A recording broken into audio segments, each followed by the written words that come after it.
Hai semuanya, ketemu lagi bareng Mihu di sini. Oh iya, kali ini Mihu akan membawakan alur cerita dari film Donghua yang berjudul Battle Frog the River. Mihu mengingatkan sekali lagi ya bahwa konten ini full spoiler. Mari siapkan cemilannya dan mari kita mulai alur ceritanya.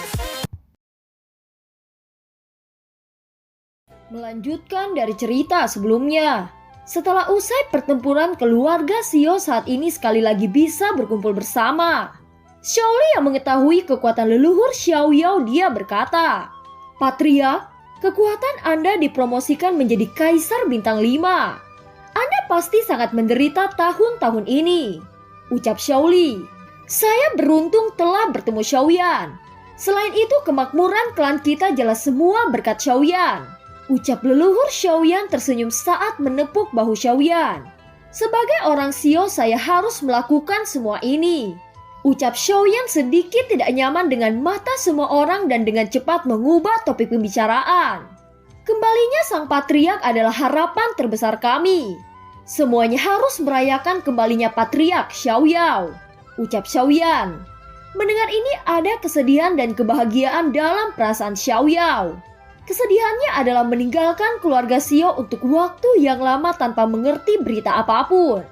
Dan kebahagiaannya adalah dia masih diberi kesempatan untuk bisa kembali berkumpul dengan keluarga Xiao.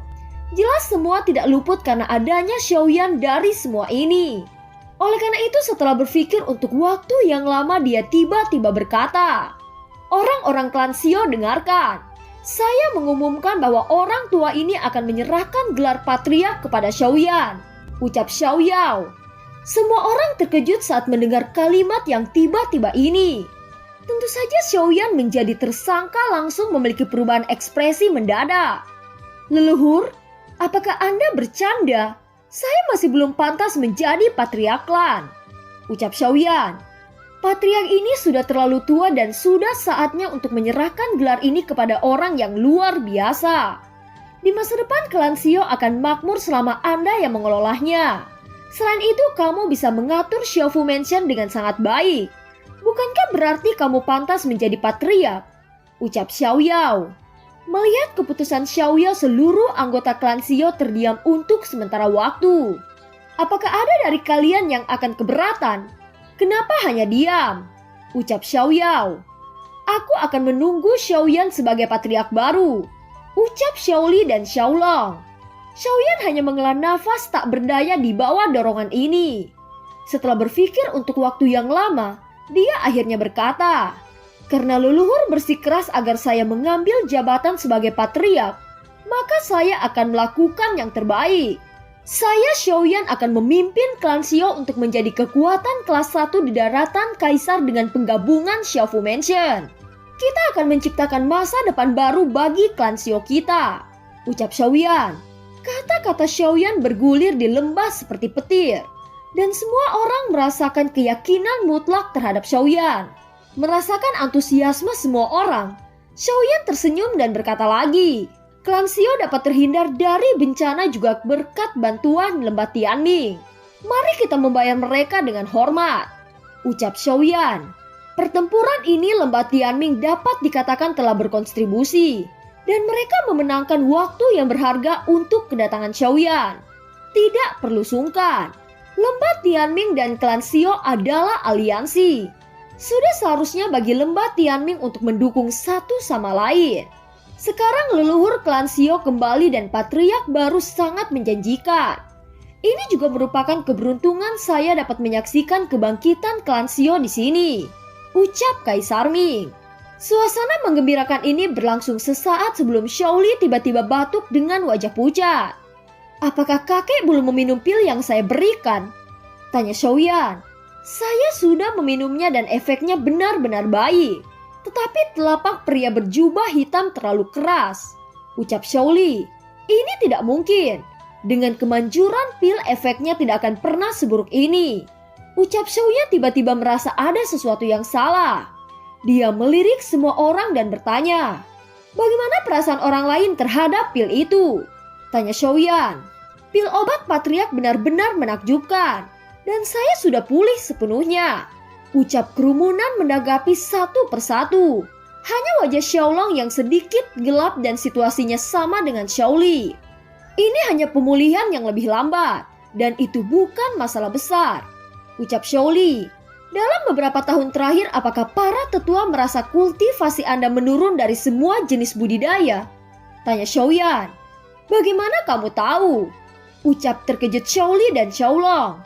Apakah Anda berdua telah diserang sebelumnya oleh pria berjubah hitam? Tanya Xiaoyan. Kami sudah lama terluka oleh pria berjubah hitam saat menghentikan mereka mengejar patriark muda, ucap Xiaoli. Anda terkena serangan yang bernama Dava mencuri jiwa. Itu sebabnya ramuan yang aku berikan tidak efektif, ucap Xiaoyan. Dava mencuri jiwa? Tanya Xiaoli dan Xiaolong. Dava mencuri jiwa adalah teknik terlarang karena kejahatannya. Saya mengerti ini dari Kaisar Iblis Tua. Kaisar Iblis Tua mengatakan bahwa teknik Dava mencuri jiwa sangat jahat dan tidak manusiawi.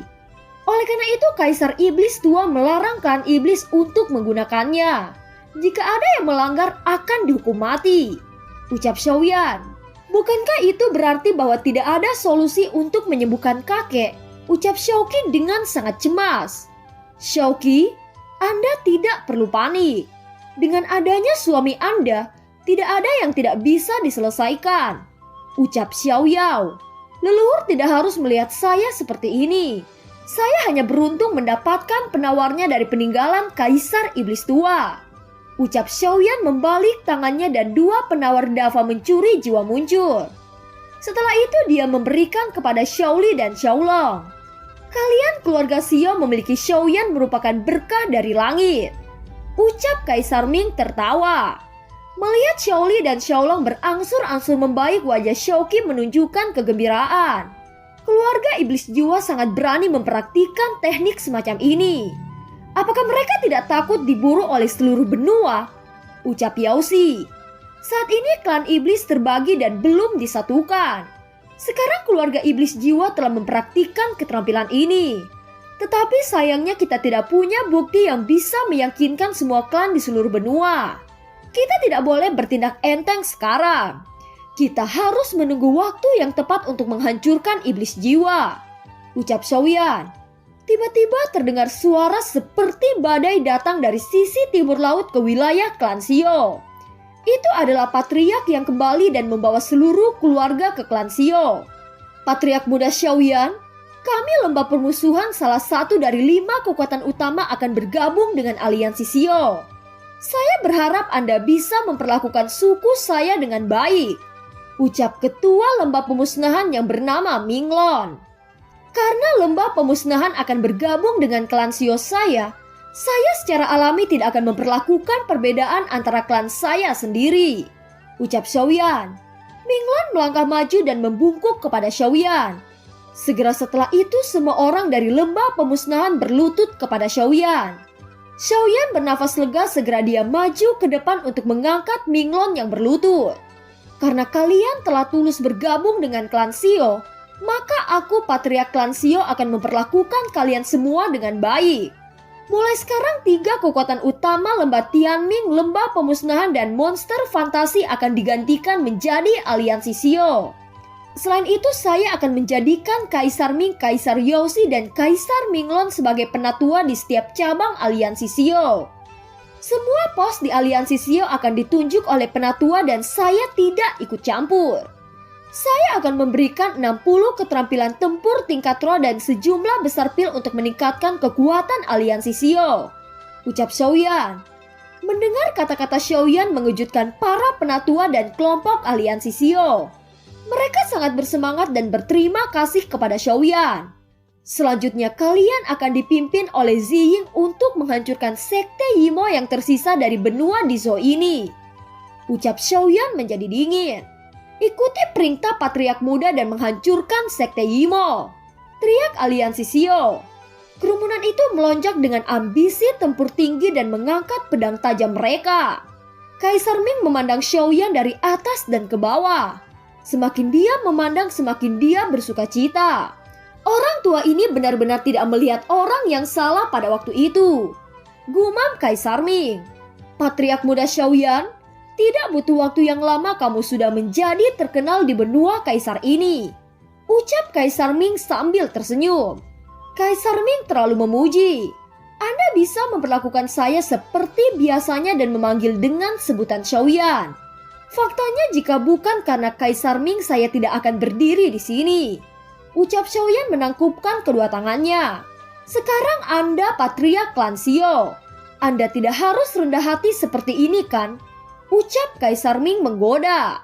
Kaisar Ming, Anda selalu menjadi teman terbaik para leluhur saya. Dermawan besar dari klan Xiao.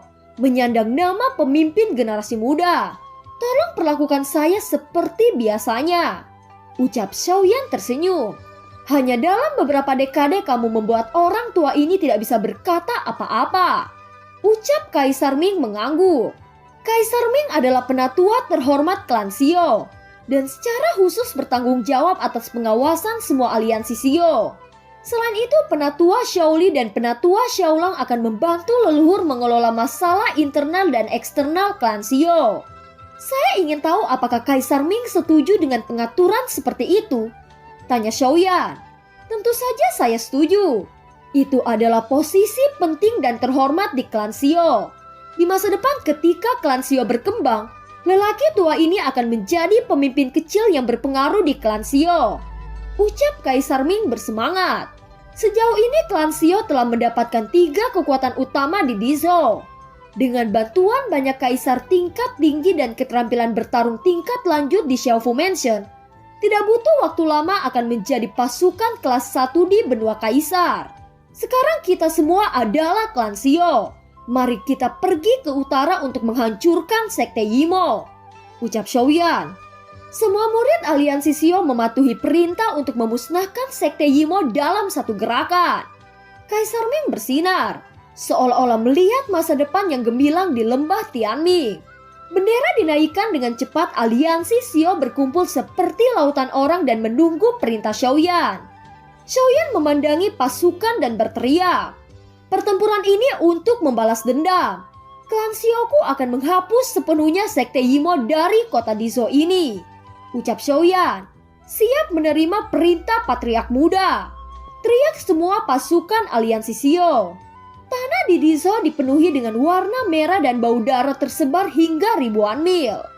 Di bawah serangan pasukan aliansi Xiao, semua cabang sekte Yimo hanya menyisakan reruntuhan. Dalam pertempuran ini, Xiaoyan menjadi terkenal di Dizhou dan lebih dari setengah pasukan kecil di Dizhou pindah ke klan Xiao.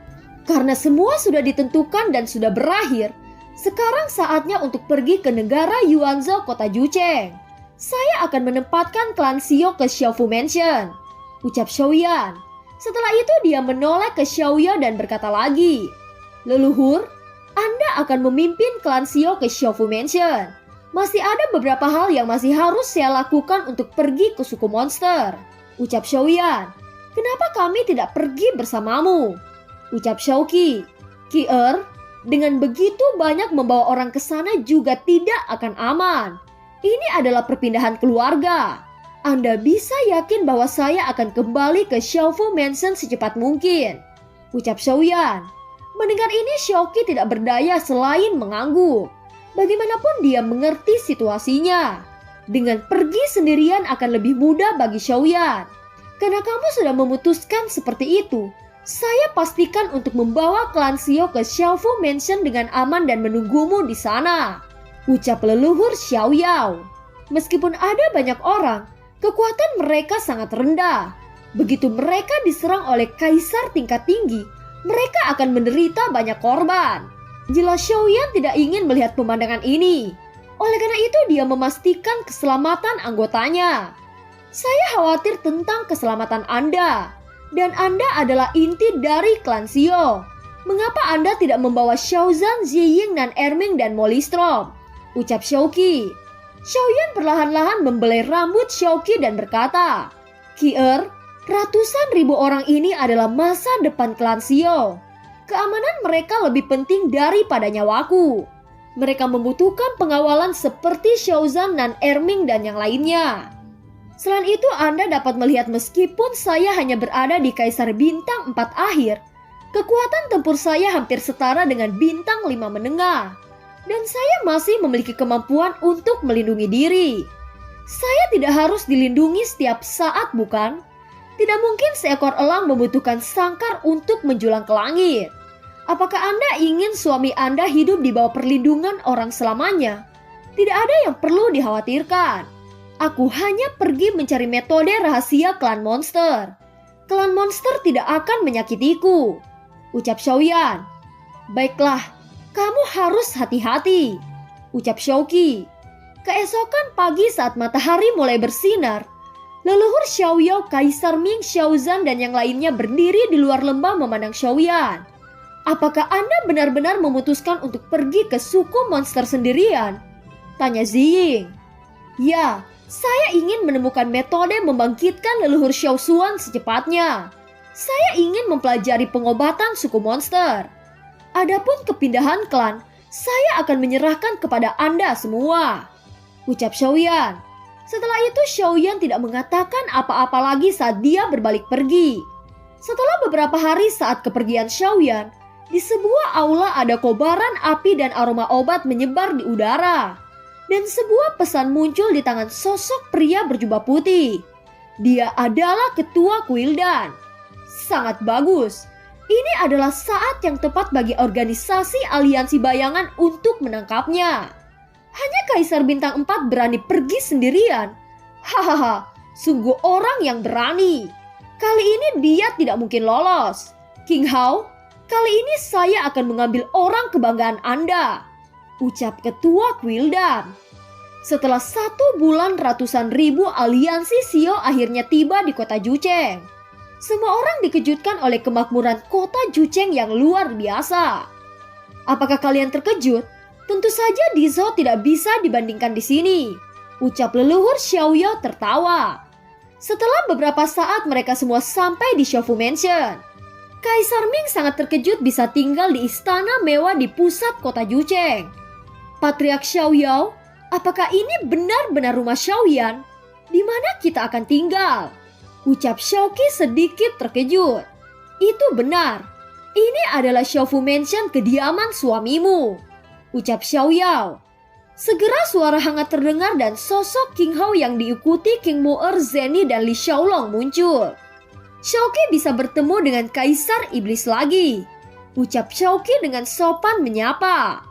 Saudara Xiaoqi, jangan terlalu sopan di depan kakak Anda, ucap King Hao dengan nada menunjukkan rasa kedekatan yang kuat.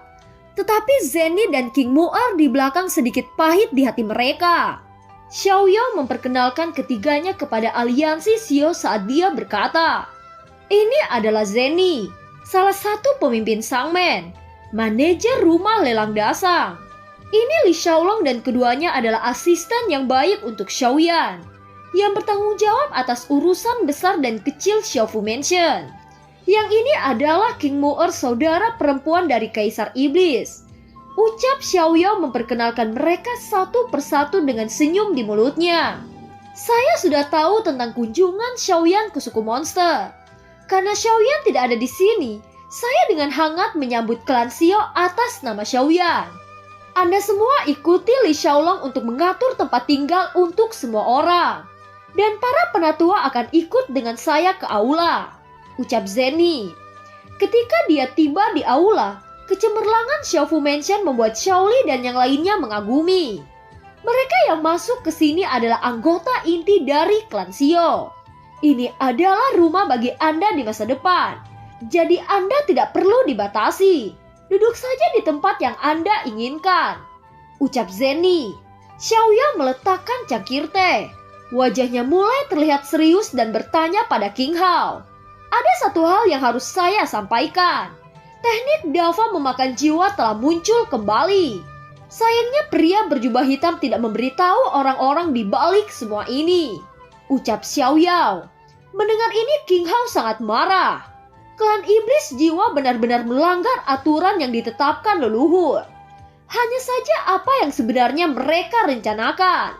Zeni dengan ekspresi suram saat dia berkata, "Menurut saya iblis jiwa belum memahami kekuatan Kaisar Iblis King dan mereka tidak ingin menghadapi Kaisar Iblis King terlalu cepat. Selain itu tujuannya hanya untuk membuat Kaisar Iblis marah. Dan untuk penyerangan klan Xiao itu karena mereka ingin menyakiti Xiaoyan. Seperti yang diketahui semua orang, Xiaoyan adalah bintang yang sedang naik daun dalam beberapa tahun terakhir di benua Kaisar. Dengan aliansi bisnis dan Kaisar Iblis sebagai sekutu hanya masalah waktu untuk berkembang. Bukan sesuatu yang rahasia bahwa hubungan Xiaoyan dan Raja Iblis sangat dekat. Jika Xiaoyan dapat dihancurkan, maka itu seperti mematahkan lengan Kaisar Iblis, ucap Zenny. Sontak King Hao berdiri dan terlihat sangat dingin saat dia berkata, "Jika iblis jiwa bertujuan menyakiti saudara saya bersumpah iblis jiwa akan membayarnya dengan darah. Apakah sekarang Xiaoyan dalam masalah?" Segera semua penatua bergegas menyusul Xiaoyan, ucap King Hao. "Tunggu," ucap Zenny melesat dan berhenti di depan semua orang. Roh pendendam bintang 5 melonjak dan berubah menjadi akar hijau yang tak terhitung jumlahnya untuk memblokir semua jalan. "Nona Zenny, apa maksud Anda? Xiaoyan dalam bahaya, mengapa Anda menghentikan kami?" ucap Xiaoyao. "Maafkan Zenny karena tidak sopan. Zenny memiliki kontrak darah, jadi saya dapat merasakan bahwa Xiaoyan baik-baik saja," ucap Zenny. Setelah itu Zenny melirik wajah-wajah penatua dan berkata lagi, "Saya lebih khawatir dengan Xiaoyan dibandingkan leluhur. Namun benua Kaisar sangat luas. Bahkan jika Anda pergi, bagaimana Anda bisa menemukannya? Selain itu, jika saya melacak keberadaan Xiaoyan dengan kontrak darah, saya tidak bisa menyusulnya dengan kecepatan saya. Sekarang kita tidak tahu tujuan sebenarnya dari iblis jiwa dan kita tidak boleh membingungkan diri kita sendiri," ucap Zenny. "Anda memang benar. Kita lihat situasi dan kemudian membuat keputusan setelah kita memahami tujuan keluarga iblis jiwa," ucap King Hao. Mendengar kata-kata Zenny dan King Hao, para penatua mengangguk dan menenangkan dirinya. "Baiklah, kita akan membuat rencana." Li Xiaolong, Nan Erming, dan Molistrom mengorganisir pasukan Xiao. Kaisar Iblis terus waspada untuk mencegah serangan iblis jiwa. "Saya akan memimpin Ziying dan Xiaozan merasakan perubahan kontrak darah. Kita akan siap kapan saja bila ada sesuatu perubahan yang tak terduga," ucap Zenny. Scene berganti di puncak tebing di bagian utara Dizhou. Sebuah bayangan gelap berdiri di puncak salah satu tebing dan melihat ke kejauhan.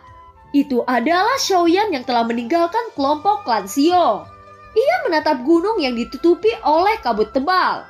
Kabut menjadi lebih tebal dan Xiaoyan yang sedang beristirahat di atas batu tiba-tiba merasakan aura membunuh yang sangat kuat. Segera kaki Xiaoyan menghantam batu dan melompat dengan cepat.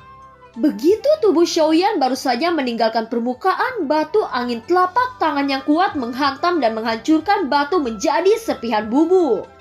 "Karena kalian sudah datang, bukankah lelucon jika terus bersembunyi seperti kura-kura?" ucap Xiaoyan. Hanya setelah itu terungkap 4 sosok muncul dari kabut dan berkata, "Ternyata rumor itu benar. Tidak heran kamu bisa membunuh 5 iblis jiwa dan memusnahkan sekte Yimo. Kamu sebenarnya memiliki beberapa kemampuan.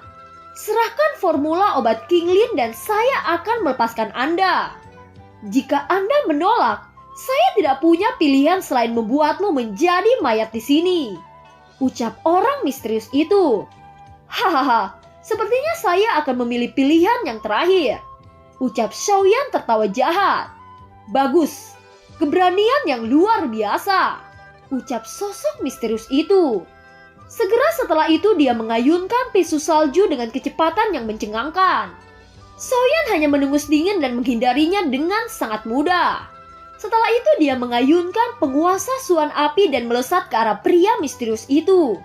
"Kecepatan ini," ucap terkejut pria misterius itu. Bahkan dia tidak bisa mendeteksi serangan yang datang. Melihat situasi ini, 3 pria lainnya bergegas menyelamatkan pemimpinnya. Segera jari-jari 3 orang berbaju putih berubah menjadi sinar cahaya dan sinar itu tepat menuju ke kepala Xiaoyan. Melihat kombinasi ketiga orang itu, Xiaoyan hanya tersenyum tipis. Kekuatan fisik Xiaoyan didorong sampai ke puncak dan lapisan baju besi menutupi bagian tubuh Xiaoyan. Serangan dari ketiganya hanya mampu menekan Xiaoyan ke tanah sedikit. Di sisi lain, ketiga pria misterius itu mundur beberapa meter. Benar-benar kekuatan fisik yang kuat. Saya benar-benar tidak mengerti bagaimana anak ini melatih tubuh fisiknya. Mata ketiga orang misterius itu menyusut dan akhirnya menyadari kekuatan Xiaoyan. Pada saat ini pertarungan masih berlangsung antara Xiaoyan dan 4 sosok misterius. Dua pria misterius itu sangat mengenaskan setelah menerima serangan dari penguasa Suan Api.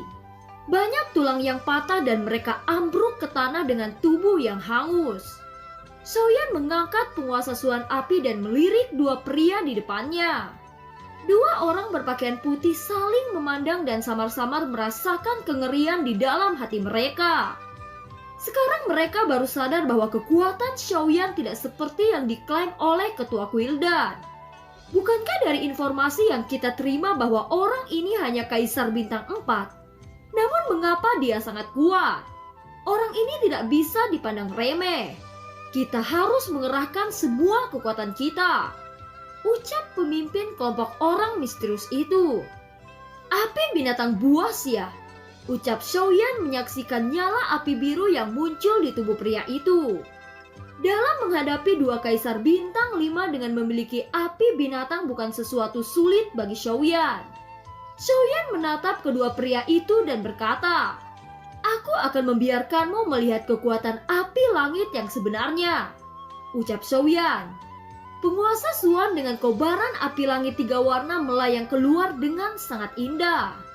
Api biru pada tubuh dua orang misterius itu menyusut di bawah paksaan dari api langit 3 warna. Api langit 3 warna segera menyusup ke dalam penguasa Suan Api. Kobaran nyala api memadat menjadi cairan yang perlahan-lahan mengalir pada tubuh penguasa Suan. Dekret surgawi 8 tiang pembakaran dingin, teriak Xiaoyan. Batu di sekitar ditutupi dengan lapisan es setelah Xiaoyan mengaktifkannya. Hawa dingin menyebar mengubah udara di sekitarnya menjadi gumpalan asap putih. Perubahan situasi ini benar-benar menumbangkan keberanian kedua orang misterius itu. Kedua pria berbaju putih memiliki tampilan putus asa saat menyadari Xiaoyan memiliki 3 jenis api langit. Bahkan ketiga jenis api langit menjadi satu dan membentuk yin yang. "Bagaimana Anda memiliki 3 jenis api langit?" ucap pemimpin kelompok itu dengan sangat tidak percaya. "Anda akan mengetahuinya jika Anda berhasil hidup hari ini," ucap Xiaoyan. Segera Xiaoyan melangkah maju mendekati kedua pria itu dengan penguasa Suan Api yang dibungkus nyala es. Kedua orang itu gemetar ketakutan seolah-olah misi yang dia terima adalah kesalahan terbesar. "Saya tidak berharap bahwa ada alkemis yang akan menargetkan saya. Hahaha, sepertinya ini tidak luput dari ulah Quildan," ucap Xiaoyan dengan ekspresi acuh tak acuh. Kata-kata Xiaoyan seperti petir di hati kedua pria berbaju putih. Dan wajah kedua itu menjadi pucat. "Omong kosong apa yang kamu bicarakan? Selain itu bagaimana Anda tahu bahwa kami seorang alkemis?" ucap kedua orang itu yang diduga suruhan Quildan. "Jika Anda bukan alkemis, bagaimana Anda bisa takut pada api langit?" ucap Xiaoyan. Orang-orang suruhan Quildan itu hampir tidak dapat menyangkalnya. Mereka tidak pernah berpikir bahwa Xiaoyan mampu mengetahui identitas mereka. Karena identitas mereka terbongkar, mereka hanya bisa melepaskan kekuatan jiwa dan menyapu ke dalam pikiran Xiaoyan. Akan tetapi mereka menargetkan orang yang salah jika ingin menggunakan serangan dengan metode jiwa. Xiaoyan mampu lepas dari serangan jiwa mereka dan memantulkannya. Orang suruhan Quildan itu meludahkan darah saat menerima serangan balasan. Tidak hanya mereka gagal melukai Xiaoyan setelah menggunakan kekuatan jiwa, tetapi justru fisik mereka menjadi jauh lebih lemas dengan wajah memucat. "Karena kalian menyerang menggunakan kekuatan jiwa, maka saya akan menunjukkan kekuatan jiwa terkuat," ucap Xiaoyan tidak ingin menunda lebih lama lagi. Segera setelah itu kekuatan jiwa yang mengerikan melonjak seperti membungkus dunia ini. Kedua pria itu bahkan tidak ada harapan untuk bisa lolos oleh kabut merah yang membungkus dunia ini. Yang bisa mereka lihat hanya ruang yang dipenuhi dengan kabut merah. Itu disertai dengan ombak darah yang menerjang. Kedua pria itu hanya bisa berteriak kesakitan sebelum tubuhnya hancur menjadi debu yang runtuh dari langit.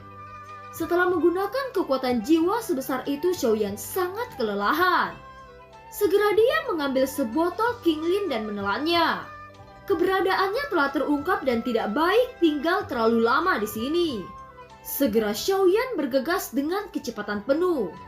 Sekitar 1 jam setelah Xiaoyan meninggalkan tempat ini, beberapa sosok muncul di atas puncak tebing. Meskipun penampilan sosok itu tidak jelas, dapat dilihat secara samar bahwa mereka mengenakan jubah putih yang sama dengan yang sebelumnya. Melihat jejak mayat yang tersisa membuat pemimpin orang yang baru datang menembus dingin dengan sangat marah. Cepat kejar Xiaoyan, dia masih belum jauh dari tempat ini, teriak pemimpin berjubah putih itu. Dengan cepat pasukan itu menyebar dan menyusuri hutan. Di sisi lain, Xiaoyan yang merasakan kehadiran mereka, dia segera bersembunyi melalui lapisan daun. Dia tidak menyangka bahwa orang-orang itu datang begitu cepat. Saya ingin melihat kekuatan mana yang ingin membunuh saya, gumam Xiaoyan. Setelah Xiaoyan berhasil mengidentifikasi bahwa mereka adalah seorang alkemis, dia menemukan bahwa mereka masih orang-orang dari Kuildan. Ternyata ada juga kekuatan di benua kaisar yang hanya bisa bermain seperti hantu. Kuildan, saya akan mengingat kebaikan Anda ini, ucap dalam hati Xiaoyan. Xiaoyan menganalisa dengan hati-hati dan menggabungkan berbagai petunjuk untuk menyimpulkan arah. Ketika Xiaoyan tenggelam dalam pikirannya, tiba-tiba dia merasakan bahwa kekuatan jiwa dari mereka sedang mendeteksi area tempat ini.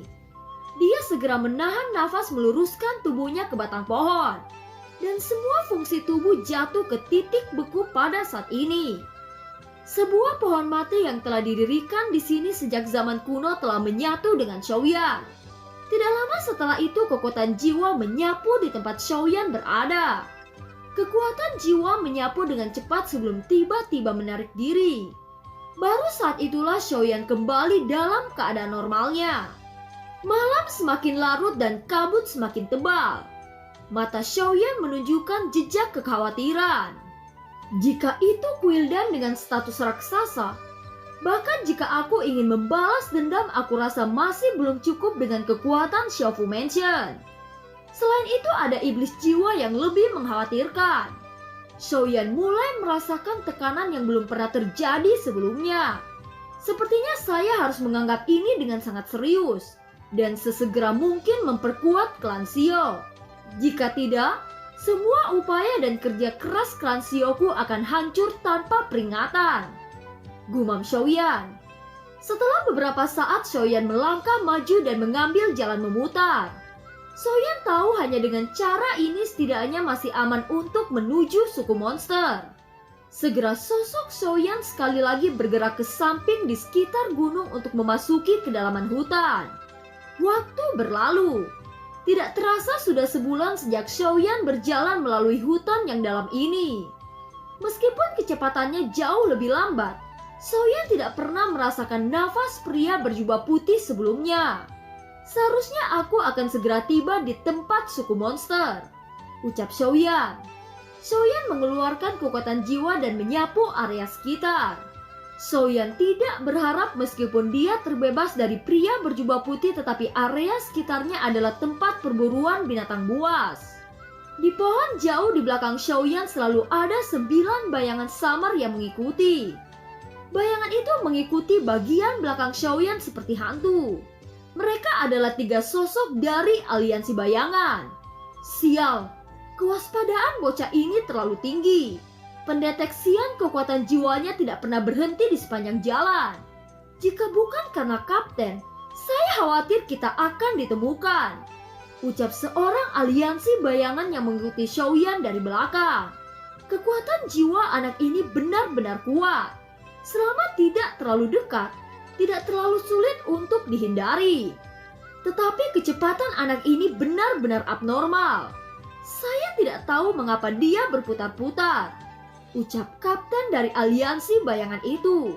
Bukankah anak ini hanya kaisar bintang 4? Kenapa kita tidak menyergap dan menangkapnya? Mengapa kita harus repot-repot melacak begitu keras? Ucap bawahan kelompok aliansi bayangan itu. Anda tahu betapa menyedihkannya misi kami jika kita gagal. Kita harus berjaga-jaga terhadap pelariannya. Dan kita tidak boleh membiarkan dia memanfaatkan kecepatannya. Ucap Kapten Aliansi bayangan itu.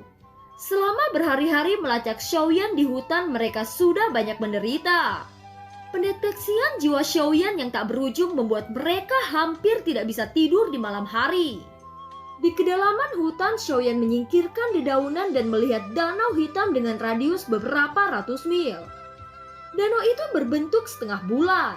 Hal yang membuat Xiaoyan terkejut bahwa danau itu berwarna hitam.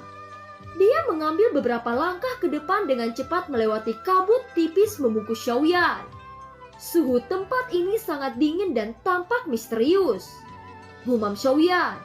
Tepat ketika pikiran Xiaoyan berubah, riak-riak muncul di air hitam. Bayangan hitam menerobos air dan memicu angin hitam yang sangat bau. Xiaoyan langsung menjauhkan diri dari bayang-bayang gelap itu. Ketika dia membalikkan tangannya, api langit muncul dan api membakar kabut di sekitarnya. Sosok monster dengan bentuk ular sanca terungkap di depan Xiaoyan. Monster itu berdesis dan tubuh ular besar menembak seperti anak panah.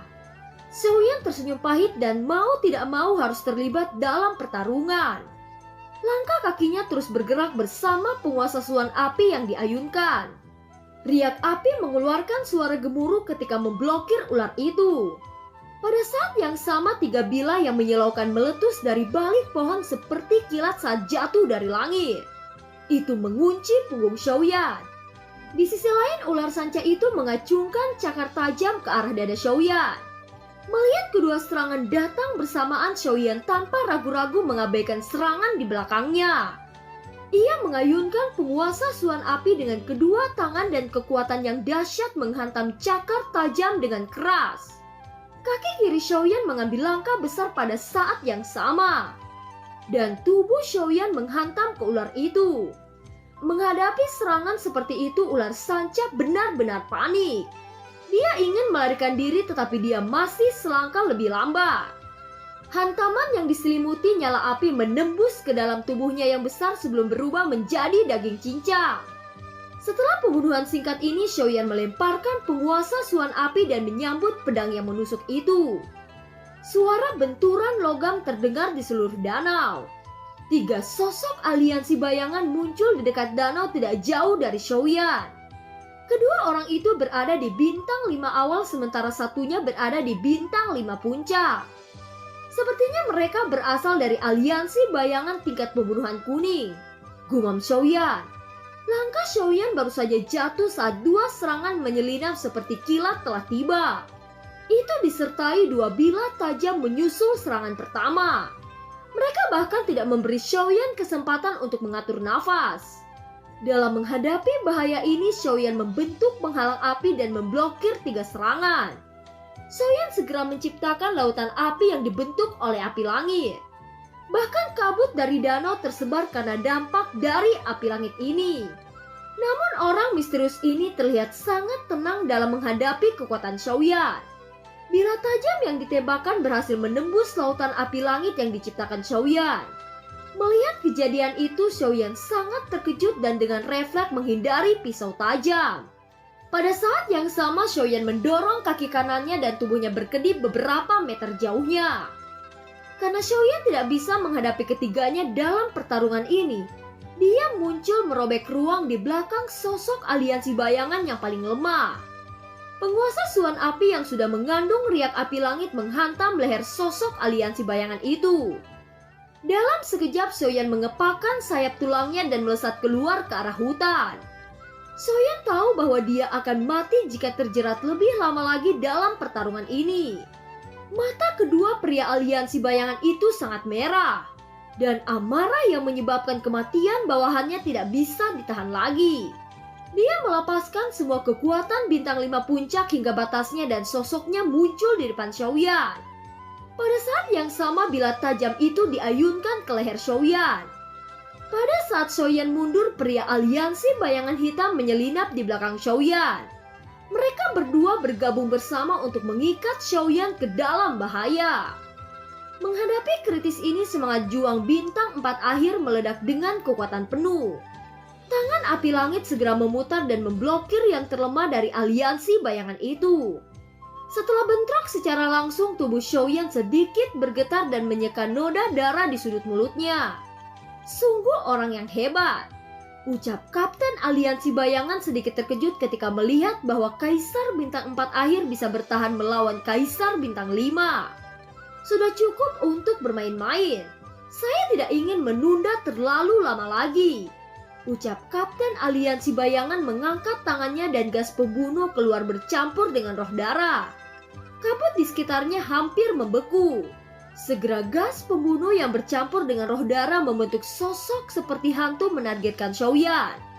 Karena kalian sangat ingin untuk bertarung denganku, saya Xiaoyan bukan orang yang bisa dibunuh hanya karena kalian menginginkannya, ucap Xiaoyan mendengus dingin dan tampak sangat marah.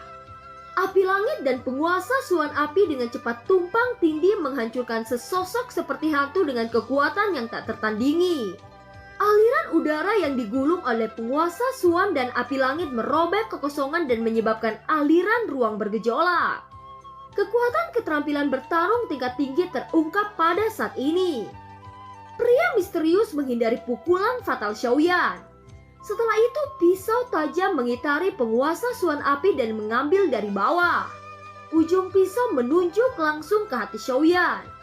Pada saat yang sama bayangan darah ilusi mengembun di ujung pisau.